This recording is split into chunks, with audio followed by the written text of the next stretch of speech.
নমস্কার, সুস্মিতাস কিচেনে সবাইকে স্বাগত। আজকে আমি অতি সহজে দোকানের মতন চিকেন চাউমিন তৈরি করা রেসিপিটা শেয়ার করছি।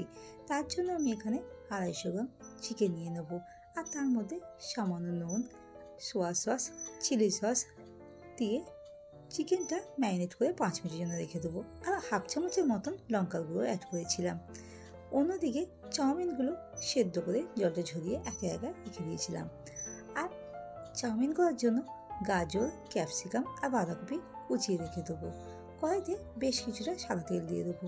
তেলটা গরম হয়ে আসলে গ্রেট করে রাখা আদা আর রসুন বাটাটা দিয়ে দেবো। আদা রসুনটা হালকা নাড়াচাড়া করে নেবো। একটু কালারটা যখন চেঞ্জ হয়ে যাবে তখন এর মধ্যে ম্যারিনেট করা চিকেনটা দিয়ে দেবো। চিকেনটা লো ফ্লেমে 2 থেকে 3 মিনিটের মতো ভেজে নেব। চিকেনটা ভাজা ভাজা হয়ে আসলে এর মধ্যে কেটে রাখা গাজরের কুচিগুলো অ্যাড করে দেবো। গাজর আর চিকেনটা আবার 1 মিনিটের মতন ভেজে নেবো, যাতে গাজরগুলো আর চিকেনটা ভালো করে সেদ্ধ হয়ে যায়। গাজরের যখন হালকা কালারটা চেঞ্জ হয়ে আসবে তখন এর মধ্যে কেটে রাখা বাঁধাকপি কুচি আর ক্যাপসিকাম কুচিগুলো দিয়ে দেবো। এরপর সব সবজিগুলো হালকা নাড়াচাড়া করে নেবো। তার মধ্যে সামান্য কিছুটা নুন দেবো, যাতে সবজিগুলো সেদ্ধ হয়। আর একটা মিডিয়াম সাইজের পেঁয়াজ কুচি অ্যাড করে দেবো। পেঁয়াজের সাথে সব সবজিগুলো হালকা নাড়াচাড়া করে লো ফ্লেমে ঢাকা দিয়ে 2 মিনিটের মতো হতে দেবো। আর তার মধ্যে 3-4টে কাঁচা লঙ্কা কুচি দিয়েছিলাম। আপনার ঝাল অনুযায়ী কাঁচা লঙ্কাটা ইউজ করবেন। সবজিগুলো যখন 80% মতন সেদ্ধ হয়ে যাবে তখন এর মধ্যে 1 চামচের মতন টমেটো কেচাপ আর 1 চামচের মতন সোয়া সস আর চিলি সস অ্যাড করে দেবো।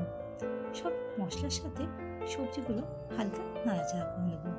সবজির সাথে মশলাগুলো মিশিয়ে নেব। আর সবজিগুলো যখন 80% মতন সেদ্ধ হয়ে যাবে তখন এর মধ্যে আগে থেকে জল ঝরিয়ে রাখা চাউমিনটা অ্যাড করে দেবো। চাউমিনের সাথে সব মশলাগুলো ভালো করে নাড়াচাড়া করে নেব, যাতে চাউমিনের সঙ্গে সব মশলাগুলো ঢুকে যায়। তার মধ্যে স্বাদ মতন আমি নুন দিয়ে দেবো। নুনটা আপনারা বুঝিয়ে দেবেন, কেননা মাঝে মাঝে আমি নুনটা ইউজ করেছিলাম। এরপর সবজিগুলোর সঙ্গে চাউমিনটা ভালো করে নাড়াচাড়া করে নিচ্ছি। সন্ধ্যেবেলা যখন মুখরোচক কিছু খেতে ইচ্ছা করে তখন একবার এই পদ্ধতিতে চিকেন চাউমিন তৈরি করে দেখবেন।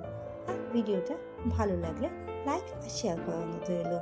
আর খেতে কেমন হয়েছে কমেন্ট করে জানাতে ভুলবেন না। নতুন নতুন রেসিপি পাওয়ার জন্য আমার চ্যানেলটিকে সাবস্ক্রাইব করার অনুরোধ রইল। এর মধ্যে 1 চামচের মতন আমি অরিগানো মশলা অ্যাড করেছিলাম। আপনারা বাড়িতে এর পরিবর্তে চাট মশলা বা ম্যাগি মশলা ইউজ করতে পারেন। মশলাগুলোর সাথে চাউমিনটা ভালো করে মিশিয়ে নেব। তারপর সার্ভ করব গরম গরম। দেখা হবে নতুন ভিডিও নিয়ে খুব তাড়াতাড়ি। ধন্যবাদ পাশে থাকা।